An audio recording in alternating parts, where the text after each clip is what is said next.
Film industry में कई ऐसी अभिनेत्रियां हैं जिन्होंने अपने अभिनय से दर्शकों का दिल जीता है। लोगों ने उनकी फिल्मों को एक से ज्यादा बार पर्दे पर देखा, लेकिन दर्शकों का दिल तब टूट गया जब किसी एक्ट्रेस की असमय मौत की खबर सामने आई। आज हम ऐसी अभिनेत्रियों के बारे में बात करने जा रहे हैं जिन्होंने कम उम्र में ही इस दुनिया को अलविदा कह दिया था।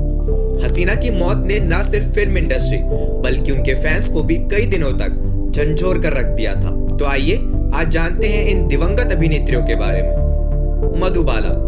हिंदी फिल्म में जब भी खूबसूरती की बात होती है तो एक्ट्रेस मधुबाला का ही नाम लिया जाता है। मधुबाला ने अपने फिल्मी करियर में एक के बाद एक फिल्में दी। उन्होंने 1942 में एक बाल कलाकार के रूप में फिल्मों की दुनिया में कदम रखा। तब से उन्होंने नीलकमल, तराना, महल, काला पानी और मुगले आजम जैसी कई बड़ी फिल्मों में काम किया है।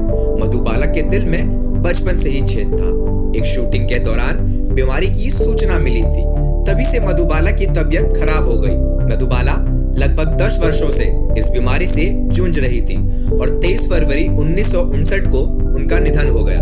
सुपरहिट फिल्म पाकीज़ा से दर्शकों के दिल पर राज करने वाली मशहूर एक्ट्रेस मीना कुमारी का निधन भी बॉलीवुड के लिए बड़ा झटका साबित हुआ। 39 साल की उम्र में उनका निधन हो गया। मीना का जन्म 1 अगस्त 1933 को दादर, मुंबई में हुआ था, लेकिन सबसे दुखद बात यह रही थी कि फिल्म पाकीज़ा की रिलीज के एक हफ्ते बाद ही वह दुनिया से चली गई। गीता बाली। इसी कड़ी में अभिनेत्री गीता बाली का नाम आता है। गीता मशहूर अभिनेता शम्मी कपूर की पत्नी थी। उन्होंने अपने फिल्मी करियर की शुरुआत 12 साल की उम्र में फिल्म कोलबर से की थी।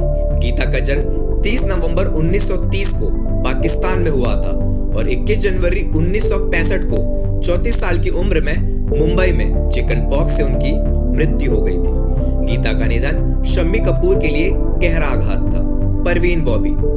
70 के दशक की प्रसिद्ध अभिनेत्री परवीन बॉबी भी कम उम्र में दुनिया को अलविदा कह गई। परवीन बॉबी सिजोफ्रेनिया और गैंग्रीन से पीड़ित थी। बताया जाता है कि डिप्रेस्ड परवीन ने नींद की गोलियां लेना भी शुरू कर दिया था। परवीन बॉबी की मौत ने सभी को झंझोर कर रख दिया था। अभिनेत्री का शव उनके घर में मिला था और यह स्पष्ट नहीं था कि उनकी मृत्यु की वास्तविक तारीख क्या थी। सबसे दुखद बात यह रही कि परवीन बॉबी के अंतिम संस्कार के लिए कोई आगे नहीं आया। स्मिता पाटिल। 80 के दशक में अभिनेत्री स्मिता पाटिल की अचानक मौत ने सभी को अस्थिर कर दिया था। बेटे प्रतीक के जन्म के 15 दिन बाद ही स्मिता पाटिल की मृत्यु हो गई। स्मिता राज बब्बर की दूसरी पत्नी थी और उन्होंने 28 नवंबर 1986 को प्रतीक को जन्म दिया। गर्भावस्था की जटिलता के कारण 13 दिसंबर 1986 को स्मिता की मृत्यु हो गई। उस वक्त स्मिता महज 31 साल की थी। दिव्या भारती।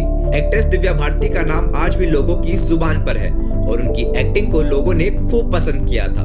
साल 1992 में दिव्या भारती की कुल 10 फिल्में रिलीज हुई, जिनमें से 6 फिल्में सुपरहिट हुई।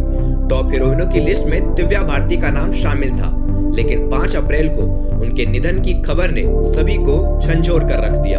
दिव्या भारती उस समय केवल और केवल 19 वर्ष की थी। दिव्या की मौत क्यों हुई यह तुरंत स्पष्ट नहीं हो सका। दिव्या 5 मंजिला इमारत से गिर गई और उनकी मृत्यु हो गई। जिया खान। एक्ट्रेस जिया खान की मौत ने भी सभी को नाराज कर दिया था। यहाँ तक कि जिया खान की मौत के रहस्य से आज तक पर्दा नहीं उठ पाया है। जिया खान ने फांसी लगाकर आत्महत्या कर ली थी। उस वक्त उनकी उम्र केवल 25 साल थी। जिया ने 2007 में अमिताभ बच्चन के साथ फिल्म निशब्द से अपने फिल्मी करियर की शुरुआत की थी।